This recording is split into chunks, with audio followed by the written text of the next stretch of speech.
আসসালামু আলাইকুম ওয়া রাহমাতুল্লাহি ওয়া বারাকাতুহু। তাই খুব কষ্ট লাগে, একটা বিষয় খুব কষ্ট লাগে।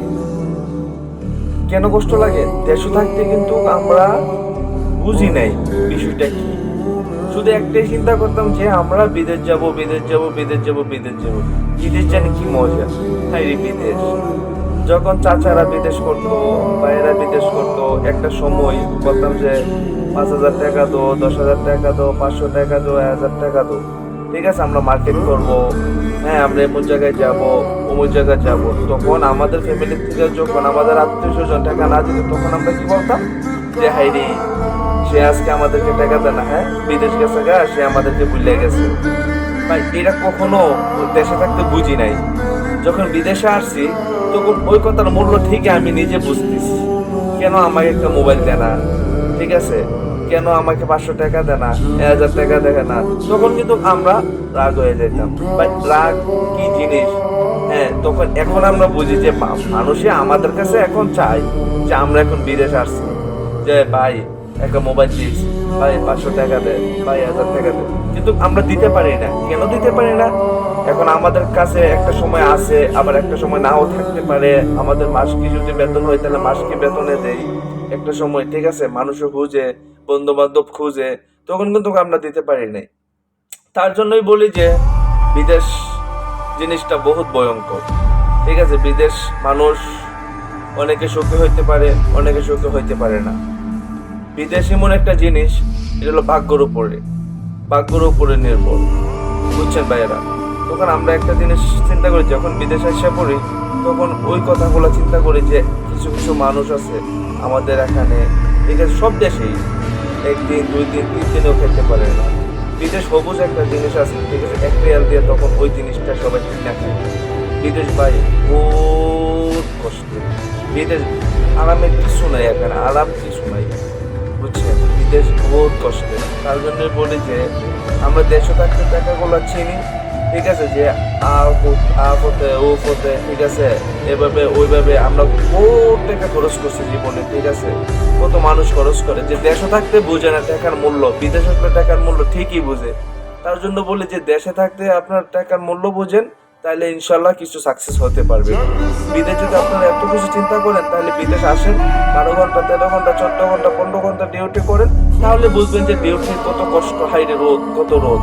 হ্যাঁ, এই জন্য বলি যে ভাই কাম একটা শিখেন, কাম কিছু করেন, তাইলে ইনশাল্লাহ বিদেশে সাকসেস পাবেন। বুঝছেন, আপনার এমন একটা জিনিস বিদেশ ভাই, মুখের কথাই বিদেশ না, আপনার কাজে কর্মে বিদেশ করতে হবে। ঠিক আছে, আপনাদের মনের ভিতরে একটা চিন্তা ভাবনা থাকে, একটা শখ থাকে যে না আমরা বাড়ি একটা করবো, বড় একটা করবো, হ্যাঁ আমাদের আত্মীয় স্বজনকে সবাইকে আমরা সব কিছু দেবো, কিন্তু আপনি লাস্ট পর্যায়ে কি কিছুও পারবেন না। আপনি যে একটা মোবাইল চালাবেন, এই মোবাইলটাও আপনি বিদেশ আসার পরে যে টাচগুলা ভাঙবে, ঠিক আছে, এই টাচগুলো আপনি ঠিক করার মতো আপনার ক্ষমতা হবে না। যেমন আমি উদাহরণ, ঠিক আছে, আমি যে ছেলে, ঠিক আছে, সাপ্তাহিক আমি মনে করেন মোবাইলের গ্লাস চেঞ্জ করতাম, যদি একটু ফাটতো, আজকে আমার মোবাইল কিন্তু পুরা চার্জার, ঠিক আছে, পুরা ডিসপ্লে সকালে কিন্তু আমার খোলা, তারপরে আমি 10টা টাকা আমি খরচা করতে পারি না। আত্মার মনে করেন এমন একটা জিনিস, আত্মার কিছু চাইলেও আমরা দিতে পারি না। ঠিক আছে, এইটাই বিদেশ ভাই, কষ্ট, বহুত কষ্ট বিদেশ। দেশে আছেন আলহামদুলিল্লাহ, সুখে আছেন আশা করি, ঠিক আছে।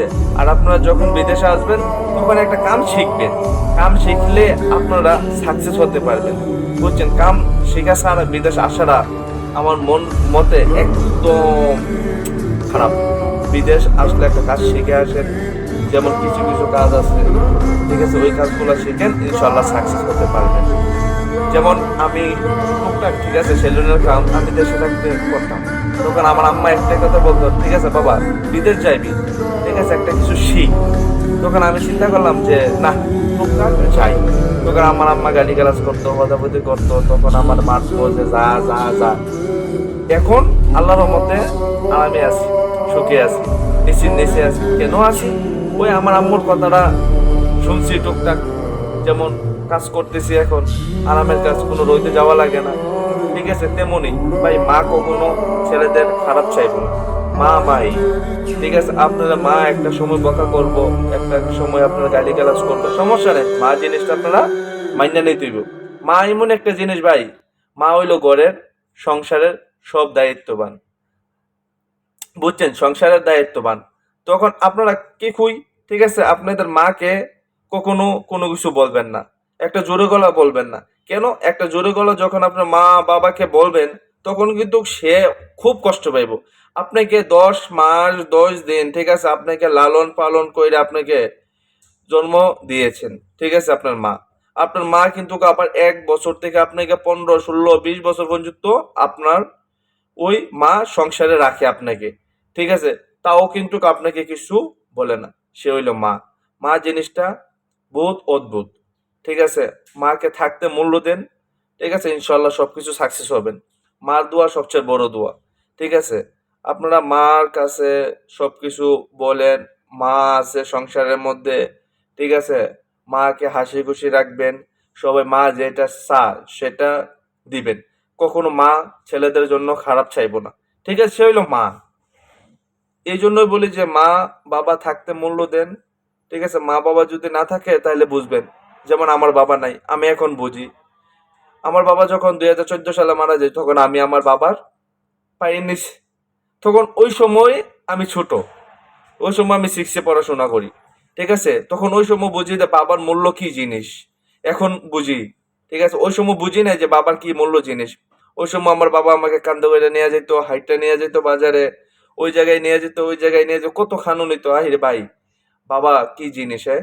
এখন বুঝি যে বাবার কত মূল্য। বাবা থাকাটা মানেই সংসারের মধ্যে সবকিছু। বাবাকে থাকতে আপনারা মূল্য দেন, বুঝছেন। বাবা হারাইছি, নিজে বুঝি কষ্ট কি জিনিস। বাবা যখন বাজারও যাইতো, কাজে যাইতো, তখন ঠিক আছে আমাকে 5 টাকা 10 টাকা দেওয়া যেত যে আমার চেহারটার মধ্যে আমার ছেলে সকালে উঠটা খাইবো, সকালে উঠটা কিনু কিছু খাইবো। এখন আমি বুঝি যে বাবার ওই ডাকটা আমি আজকে 13-14 বছর ধরে আমি বাবাকে আমি ডাকতে পারি না। যার বাবা নাই সে বুঝে বাবার ব্যথা বেদনা। এখন তার জন্য বলি যে বাবা মামা থাকতে আপনারা মূল্য দেন, তাহলে ইনশাল্লাহ সবকিছু।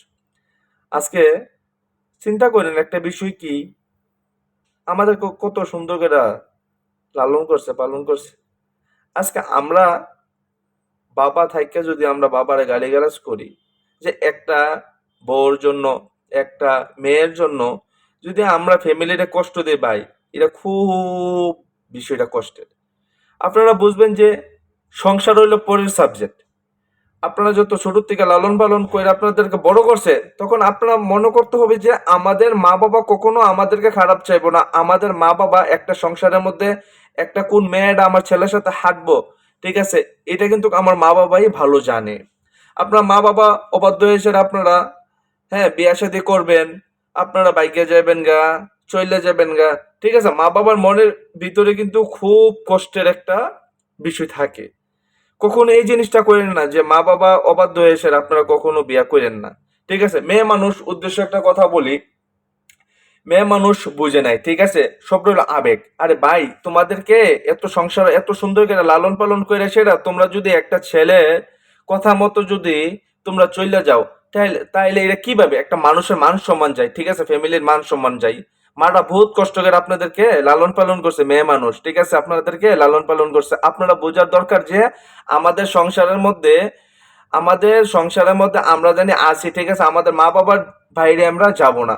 হ্যাঁ, আপনারা সবসময় মনে রাখবেন, খেয়াল করতে হবে যে আমাদের মা বাবা আমাকে সুন্দরভাবে লালন পালন করছে, সুন্দরভাবে আমাদেরকে বাড়ির থেকে বিদায় দিবে।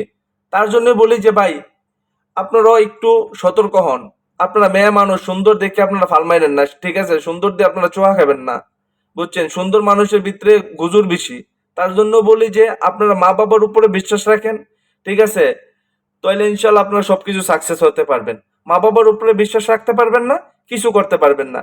মা বাবার মন থেকে একটা বদ্ধ আসা পড়বেন, তারপর আপনারা বুঝবেন যে বদ্ধ ওই জিনিসটা হারে হারে বুঝবেন, ঠিক আছে। মা বাবাকে কাউকে কষ্ট দিবেন না, মা বাবাকে আপনারা রাখেন, আগ্রে রাখলে তারপরে আপনারা সবকিছু সাকসেস হতে পারবেন, ঠিক আছে। ছোট থেকে বড় মানুষে প্রথম ছোট, ঠিক আছে, তারপরে বড় হই। কেন বড় হই? ছোট থেকে আপনাদেরকে লালন পালন করে তারপর বড় করেছে।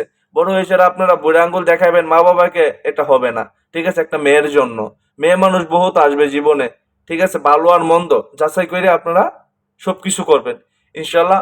আগামীতে আমি আবার আসবো, আবার নিয়ে আসবো ইনশাল্লাহ।